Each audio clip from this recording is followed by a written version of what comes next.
Muy bendecido día, amados hermanos en Cristo. Hoy vamos a concluir la serie de 3 meditaciones acerca de los atributos de la Iglesia. Ya hemos visto que la Iglesia es una sola y vive unida a Cristo. Hemos visto también que la Iglesia es santa en 3 sentidos. 1. En cuanto a que ha sido limpiada en el sacrificio expiatorio de Cristo y nos ha presentado al Padre como puros y santos. 2. Por cuanto es santificada por la obra del Espíritu Santo para cada día morir más y más al pecado y levantarse a una nueva vida. Y 3. Por cuanto esta nueva vida en Cristo y la obra del Espíritu Santo nos lleva a amar la ley de Dios y a desear ponerla por obra, a fin de que hagamos las buenas obras que Dios preparó de antemano para que las hiciéramos. Ahora vamos a concluir viendo los últimos 2 atributos de la Iglesia de acuerdo con el credo niceno, es decir, vamos a meditar acerca de que la Iglesia es católica y es apostólica. En cuanto a ser católica, es importante no confundirnos con la Iglesia Católica Romana. Si bien solemos utilizar el término Iglesia Católica para referirnos comúnmente a la Iglesia de Roma liderada por el Papa, en realidad el término católico aplica a la Iglesia de Cristo en general, dado que es un atributo de la misma. Cuando decimos que la Iglesia es católica, nos referimos a que es universal, es decir, a que se extiende a todo tiempo y lugar. Habitualmente solemos separar los términos católico y universal, dado que el primero se refiere a su extensión geográfica y el segundo a su extensión a lo largo de toda la historia. Sin embargo, cuando el credo niceno nos habla de que la Iglesia es católica, se refiere a los 2 aspectos en uno mismo. La Iglesia de Cristo está compuesta por personas de todo el mundo, lengua y nación, y asimismo de todas las personas que han creído en Él y continuarán creyendo en Él a lo largo de la historia hasta que ésta sea consumada en la segunda venida de Jesús. Este aspecto de la Iglesia ya lo habíamos mencionado de forma breve cuando hablamos de que la Iglesia es una sola a lo largo de todo el mundo y la historia, por lo que este atributo en realidad viene a reafirmar el primer atributo acerca de la unidad mística de la Iglesia con Cristo. Pero vale la pena entender cómo lo enseña la Biblia, ya que los matices de este atributo son sumamente valiosos para vivir de forma más completa y profunda la experiencia de la Iglesia de Cristo. Para ello vamos a comenzar leyendo el pasaje de Hebreos capítulo 12 versículos 18 al 24, que dice: Porque no os habéis acercado al monte que se podía palpar y que ardía en fuego, a la oscuridad, a las tinieblas y a la tempestad, al sonido de la trompeta y a la voz que hablaba, la cual los que la oyeron rogaron que no se les hablase más, porque no podían soportar lo que se les ordenaba. Si aún una bestia tocara el monte, será apedreada o pasada por dardo. Y tan terrible era lo que se veía que Moisés dijo: Estoy espantado y temblando. Sino que os habéis acercado al monte de Sión, a la ciudad del Dios vivo, Jerusalén la celestial, a la compañía de muchos millares de ángeles, a la congregación de los primogénitos que están inscritos en los cielos, a Dios el juez de todos, a los espíritus de los justos hechos perfectos, a Jesús el mediador del nuevo pacto y a la sangre rociada que habla mejor que la de Abel. Aquí el autor de Hebreos nos muestra una nueva circunstancia lograda por el sacrificio de Jesús en la cruz, pues no nos hemos acercado al monte que ardía en fuego del juicio santo de Dios al que se acercó el pueblo de Israel en el Éxodo, sino que ahora entramos a la presencia pacífica de Dios en el cielo. Tal como nos enseña el apóstol Pablo en Efesios 2:6, y juntamente con él nos resucitó, y asimismo nos hizo sentar en los lugares celestiales con Cristo Jesús. Una vez que por la gracia de Dios hemos sido convencidos por el Espíritu Santo y su palabra, nos produce la fe viva, verdadera y salvadora. Somos incorporados a la Iglesia y unidos espiritual y místicamente a Cristo en su muerte, en su resurrección y en su ascensión a la diestra del Padre. Ya hemos visto antes que en esta vida la obra de Cristo nos es aplicada y nacemos de nuevo del Espíritu y de su palabra. Y es por ello que ahora vivimos como es digno de nuestro llamamiento. No obstante, también vimos que no seremos perfectamente transformados en esta vida, sino hasta que el Señor Jesús regrese por nosotros. Sin embargo, nuestros amados hermanos que descansan gozan de una mejor condición, y aún en el regreso de Cristo gozaremos junto con ellos de otra aún mejor condición. tal como lo expresa el Catecismo Mayor de Westminster en su pregunta 86. ¿Cuál es la comunión en gloria con Cristo que los miembros de la Iglesia invisible gozan inmediatamente después de la muerte? La comunión en gloria con Cristo de que los miembros de la Iglesia invisible gozan inmediatamente después de la muerte consiste en que sus almas son hechas perfectas en santidad y recibidas en los más altos cielos, donde miran el rostro de Dios en luz y gloria, esperando la redención completa de sus cuerpos, que aún continúan unidos a Cristo y reposan en sus tumbas como en sus lechos, hasta el último día en que serán unidos a sus almas.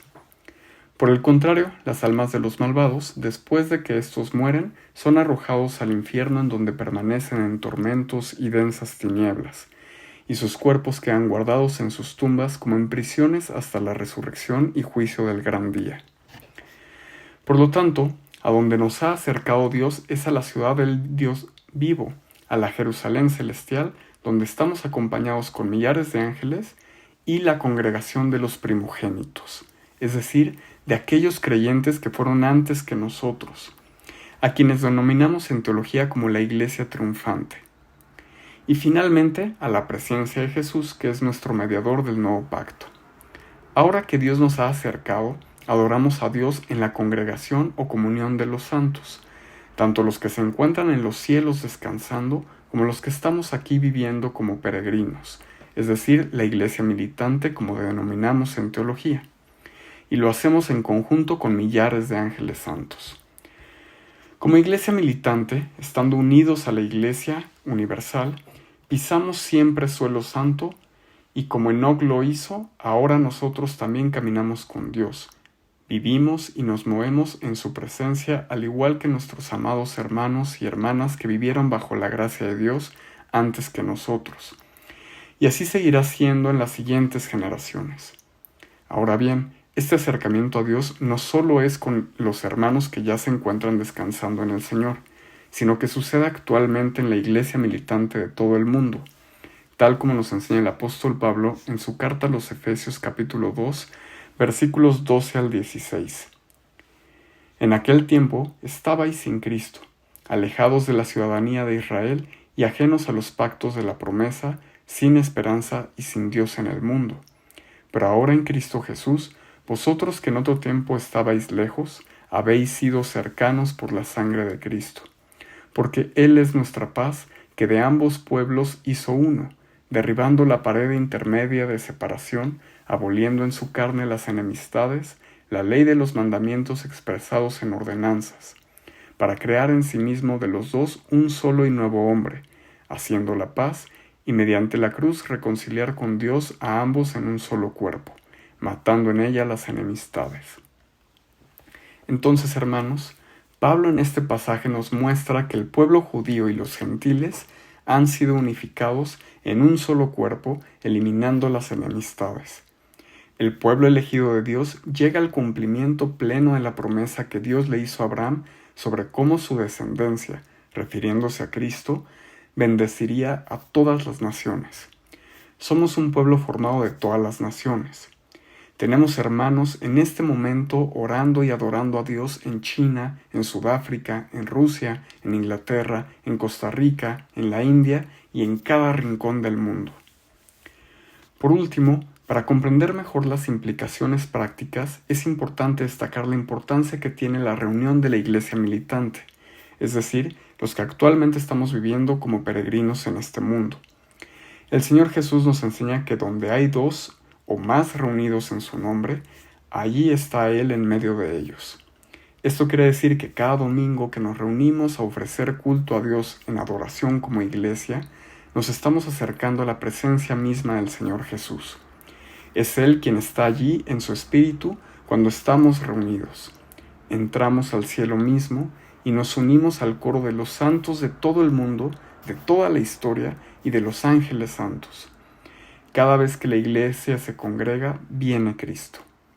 ¿No dejarías todo asunto y preocupación por venir a los pies de tu Señor, a estar en su presencia, verlo, sentirlo y escucharlo?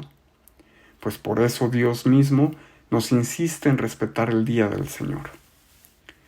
Por último, pasemos a repasar lo que afirmamos cuando decimos que la Iglesia es apostólica. Y dando continuidad al libro de Efesios capítulo 2, vamos a leer los versículos 19 al 21. Así que ya no sois extranjeros ni advenedizos, sino conciudadanos de los santos y miembros de la familia de Dios, edificados sobre el fundamento de los apóstoles y profetas, siendo la principal piedra del ángulo Jesucristo mismo, en quien todo el edificio bien coordinado va creciendo para ser un templo santo en el Señor. Entonces, hermanos, aquí el apóstol Pablo hace una afirmación que no debe pasar desapercibida cuando dice que ahora que hemos sido reunidos, somos edificados sobre el fundamento de los apóstoles y profetas, siendo Jesús la principal piedra del ángulo. Sabemos que cuando la palabra de Dios se expresa de la Iglesia como templo del Señor, es una metáfora de la realidad espiritual de la unión de Cristo con su Iglesia, y que de manera muy especial y maravillosa se refiere a que es en la Iglesia donde Dios habita. Sin embargo, ¿a qué se refiere con ser edificados sobre el fundamento de los apóstoles y profetas? ¿Qué es este fundamento y qué significa que Jesús es la principal piedra del ángulo? Debemos recordar cuando el Señor le preguntó a sus discípulos sobre quién decían que era Él. Vamos a leerlo en Mateo capítulo 16, versículos 15 al 18. Él les dijo: ¿Y vosotros, quién decís que soy yo? Respondiendo Simón Pedro dijo: Tú eres el Cristo, el Hijo del Dios viviente. Entonces le respondió Jesús: Bienaventurado eres, Simón, hijo de Jonás, porque no te lo reveló carne ni sangre, sino mi Padre que está en los cielos. Y yo también te digo que tú eres Pedro, y sobre esta roca edificaré mi iglesia, y las puertas del Hades no prevalecerán contra ella. A diferencia de lo que se cree en la Iglesia romana, este pasaje no se enfoca en Pedro como el supuesto guardián de la puerta del cielo, sino por el contrario, se enfoca en la afirmación de Pedro, es decir, se enfoca en quién es Jesús como el Cristo, el Hijo del Dios viviente. Tras la afirmación de Pedro, el Señor le dice que esta ha sido una revelación de su Padre que está en los cielos, realizando un contraste entre Pedro que hizo la afirmación y la afirmación misma que proviene de Dios. Pues Jesús le dice: Yo te digo que tú eres Pedro, del griego Petros, que significa piedra o piedrita. Y luego dice: y sobre esta roca, del griego Petra, que se traduce correctamente como roca, es decir, como una piedra fuerte y sólida. Aquí es donde encontramos esta diferencia. La afirmación de Pedro acerca de quién es Jesús es la roca sólida sobre la cual el Señor Jesús edificará su iglesia y el Hades no podrá vencerla. Por lo tanto, es la palabra de Dios y su evangelio la roca sobre la que se fundamenta la iglesia. Siendo Jesús el mensaje principal de la palabra, el corazón del evangelio, por medio de quien Dios hizo posible que nos acercáramos, Él es la piedra del ángulo que mantiene a la iglesia unida, bien cimentada e inamovible, sobre todo ante la muerte. Ahora que sabemos que el fundamento es la palabra de Dios, podemos comprender que los apóstoles y profetas son los medios empleados por Dios para hacérnosla llegar, tal como lo fue Pedro cuando le fue revelado del Padre la afirmación de que Jesús era el Cristo, el Hijo del Dios viviente. Cuando el apóstol Pablo menciona que el fundamento es el de los apóstoles y profetas, se está refiriendo a las sagradas escrituras del Antiguo y Nuevo Testamento. Para comprender por qué el credo niceno dice que la iglesia es apostólica, vale la pena entender qué significa el término apóstol. Esta palabra viene del griego apostolos, que significa uno que es enviado, es decir, los apóstoles son mensajeros o emisarios oficiales del rey. Un apóstol es un representante del rey cuyo mensaje se origina del rey mismo. En este sentido, también debemos considerar que Jesús mismo es un apóstol, el apóstol supremo, puesto que él fue enviado por el Padre para dar su mensaje como podemos leer en Juan capítulo 12, versículos 49 y 50. Dice así: Porque yo no he hablado por mi propia cuenta. El Padre que me envió, Él me dio el mandamiento de lo que he de decir y de lo que he de hablar. Y sé que su mandamiento es vida eterna. Así pues, lo que yo hablo, lo hablo como el Padre me lo ha dicho. Asimismo, el Espíritu Santo funge como apóstol. Veamos dos pasajes del Evangelio de Juan. Primero en Juan capítulo 14, versículo 26, donde dice: Mas el Consolador, el Espíritu Santo, a quien el Padre enviará en mi nombre, Él os enseñará todas las cosas, y os recordará todo lo que yo os he dicho.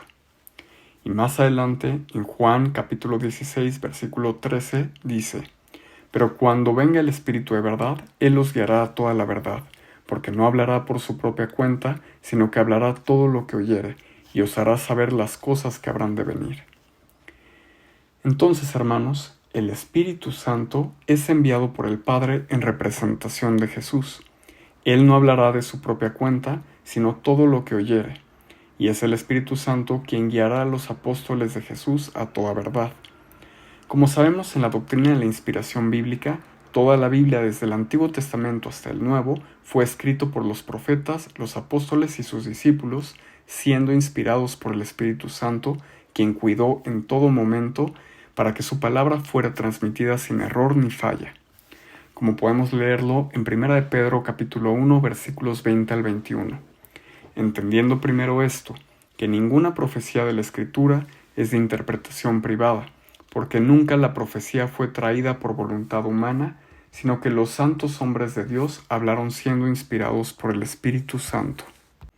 Así que, hermanos, es el Espíritu Santo el autor de toda la Biblia, y fueron los apóstoles comisionados con la autoridad de Cristo los que concluyeron los textos bíblicos y terminaron de transmitir el mensaje completo de Dios a la humanidad. Solo la palabra de Dios produce en nosotros la fe verdadera y salvadora, y solo en la misma palabra de Dios su iglesia continuará edificándose.